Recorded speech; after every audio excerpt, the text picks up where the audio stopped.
Hello friend, last lecture में मैंने आपको रे डायग्राम ऑफ कॉनकेव मिरर का रूल एक्सप्लेन किया था।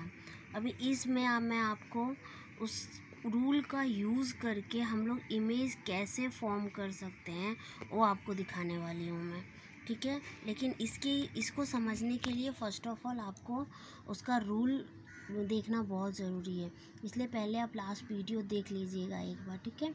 चलिए हम स्टार्ट करते हैं। देखिए तो यहाँ फ्रेंड क्या लिखा हुआ है यहाँ पे, रे diagram for image form by concave mirror.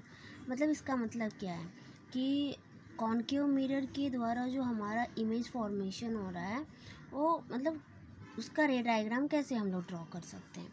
तो सबसे पहला कंडीशन क्या है आपका कि व्हेन ऑब्जेक्ट एट इन्फिनिटी, मतलब यदि अपना ऑब्जेक्ट इन्फिनिटी पे है। इन्फिनिटी का मतलब क्या होता है कि उसका कोई फिक्स पॉइंट नहीं है, वो अपना ऑब्जेक्ट कहीं भी रहेगा। तो हमको ऐसे मानना है कि अपना ऑब्जेक्ट यहाँ पे है, ऐसे हमने माना कि अपना ऑब्जेक्ट यहाँ पे है, ठीक है।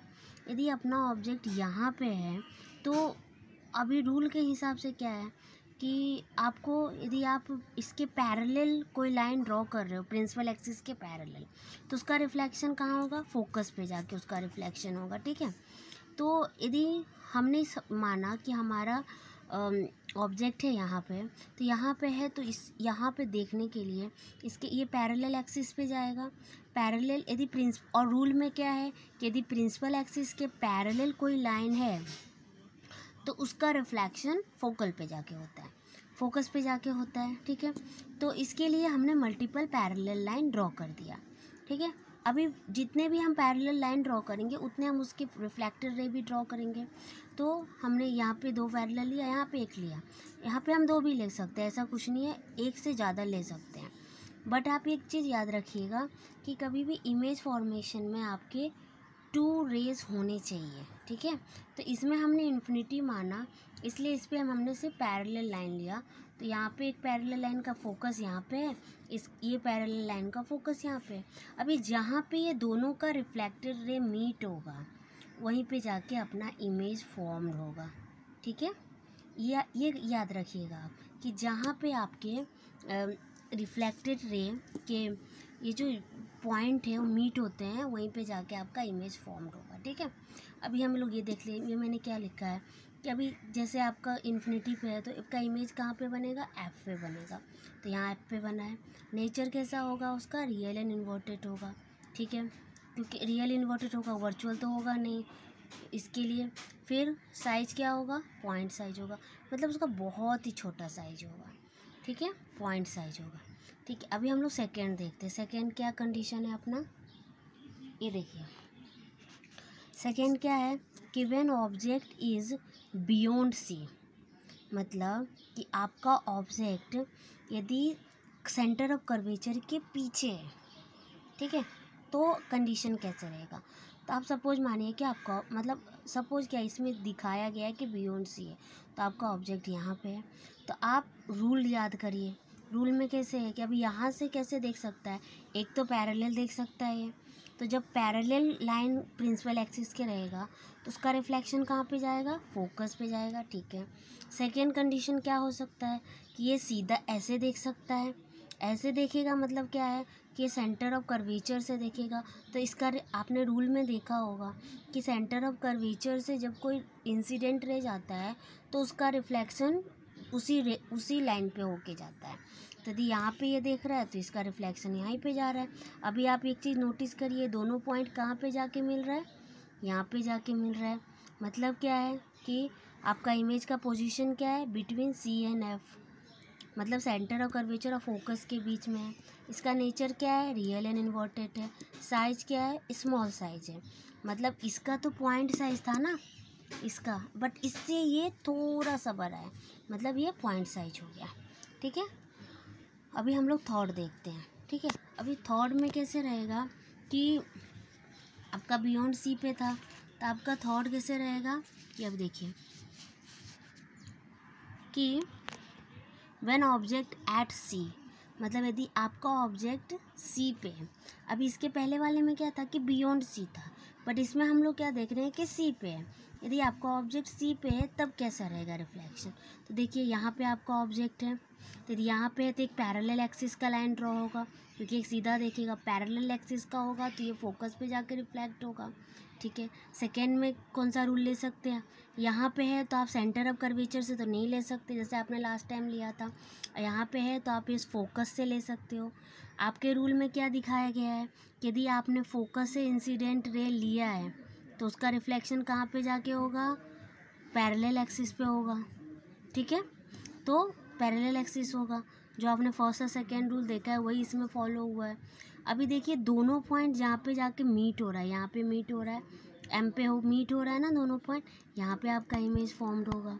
तो अभी यहाँ पे देखो आप, ये क्या दिया हुआ है कि देखो, ये देखो कि इसका पोजीशन कहाँ रहेगा, सी के पास रहेगा, नेचर कैसा है, रियल एंड इन्वर्टेड होगा, साइज कैसा रहेगा, ए भी स्मॉल साइज होगा। स्मॉल या मैंने अगर सेम लिखा है तो सेम साइज भी हो सकता है, नहीं तो स्मॉल साइज होगा। ठीक है, अभी देखिए ये थॉट था आपका। फोर्थ इमेज फॉर्मेशन क्या है, when object between C and F, यानी यदि आपका object centre of curvature and focus के पास है तो क्या होगा। तो अभी देखिए, यदि आपका ऑब्जेक्ट यहाँ पे, देखिए सेंटर ऑफ कर्वेचर है अपना और ये अपना फोकस है। ठीक है, यदि यहाँ पे आपका ऑब्जेक्ट है तो यदि देखिए यहाँ पे ऑब्जेक्ट है तो एक हमने पैरेलल लाइन ड्रॉ कर दिया, एक कंडीशन ये फॉलो हो गया तो इसका फोकस पे जाके होता है। अभी सेकेंड देखो आप क्या है, सेकेंड आप एक ये यहाँ भी कर सकते हो ना, सेकेंड आप इससे सेंटर ऑफ कर्वेचर से एक लाइन ड्रॉ कर सकते हो ना, सेंटर ऑफ कर्वेचर से, क्योंकि यदि आपने कहा कि मैम हम यहाँ से कर सकते तो आप फोकस से नहीं कर सकते, जा ही नहीं रहा फोकस से। तो यदि आप एक यहाँ से सेंटर ऑफ इसके बिहाइंड साइड से लोगे, सेंटर ऑफ कर्वेचर से, ठीक है, तो सेंटर ऑफ कर्वेचर से लिया तो इसका रिफ्लेक्शन इसी लाइन पे होता है।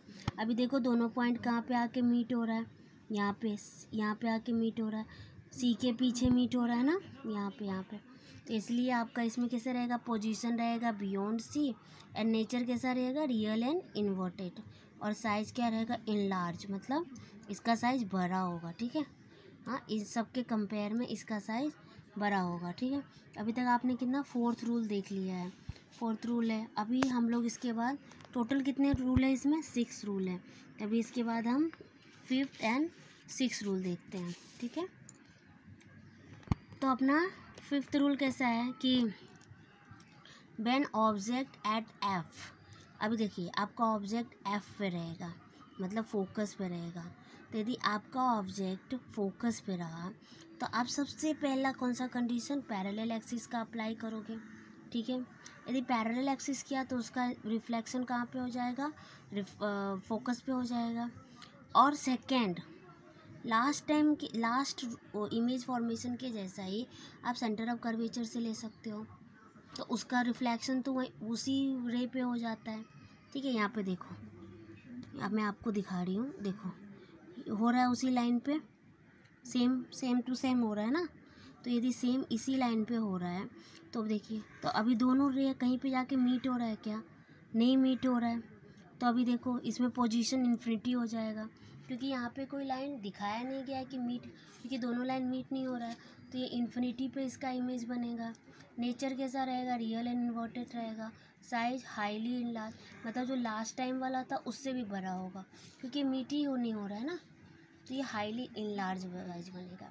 ठीक है, अभी देखिए अपना लास्ट रूल है, 6th वाला रूल है कि when object is between P and F, मतलब क्या है, पी यानी कि प्रिंसिपल एक्सिस, यदि आपका object principal axis and focus के बीच में रहता है, मिडिल में है, तो कैसे बनेगा। तो सबसे पहले हम लोगों ने क्या किया, इसका एक पैरेलल लाइन ड्रॉ कर दिया, देखो उसका फोकस यहाँ पे जाके होगा। ठीक है, और सेकेंड सेम वही सेंटर ऑफ कर्वेचर से, देन उसका उसी लाइन पे आके रिफ्लेक्शन हो रहा है। ठीक है, बट आप एक चीज़ देखोगे कि ये दोनों लाइन कहीं पे जाके मीट नहीं हो रहा है, इस साइड में तो बिल्कुल ही मीट नहीं हो पाएगा। इसका देखिए ये वाला जो था ना, इसमें थोड़ा था कि मीट हो भी सकता है, बट इसमें थोड़ा भी नहीं, दोनों एक दूसरे के अपोजिट जा रहा है। इसके लिए अभी हमने मिरर के बैक साइड में इसका इमेज बना है। देखो बैक साइड में यदि करेंगे तो ये और ये दोनों मीट हो रहा है, यहाँ पे जाके आपका इमेज बन सकता है। इसीलिए हमने इसका पोजीशन बियॉन्ड मिरर डाला है।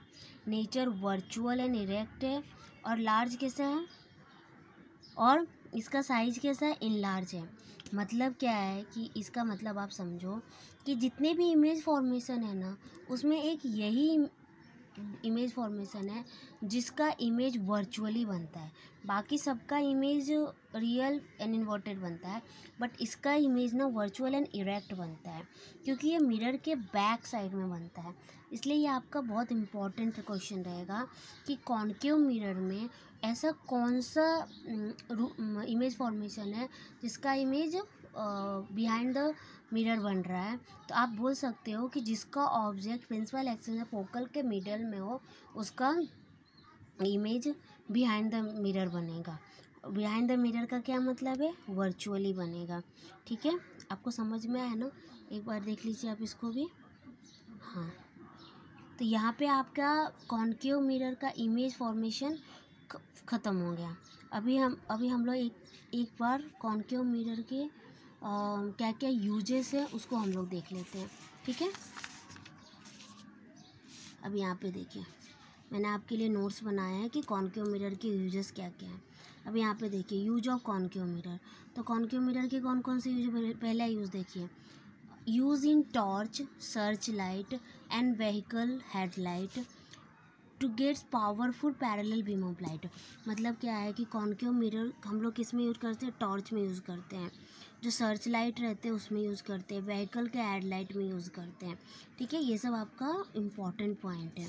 नेक्स्ट क्या है आपका यूजेस में, use by dentist to see large image of teeth. मतलब जो डेंटिस्ट के पास जो रहते हैं ना मिरर, वो उसमें कॉन्केव मिरर ही होता है।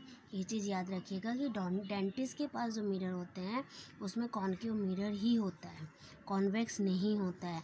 क्योंकि उससे क्या होता है ना, अपना टीथ लार्ज दिखता है, उसका इमेज लार्ज दिखता है, फिर वो लोग उसका ट्रीटमेंट करते हैं। फिर है use of shaving to large image. मतलब जो आप सेविंग के लिए जाते हो, आप सैलून में जाते हो, वहाँ जो इमेजेस रहते हैं उसमें भी कॉन्केव मिरर यूज़ होता है, जिससे आपका फेस ज़्यादा बड़ा दिखे इसके लिए। ठीक है, use in solar Florence. Florence का मतलब क्या होता है कि फैक्ट्री, मतलब जो सोलार की फैक्ट्री होती है ना, उसमें भी कॉन्केव मिरर का यूज होता है। तो अब एक बार यूजेस देख लीजिएगा। ठीक है, और ये एक बार मेरा नोट्स फॉलो कीजिएगा। नेक्स्ट लेक्चर में हम लोग कॉन्वेक्स मिरर के रूल, इमेजेस एंड यूजेस तीनों लेके आएंगे। धन्यवाद।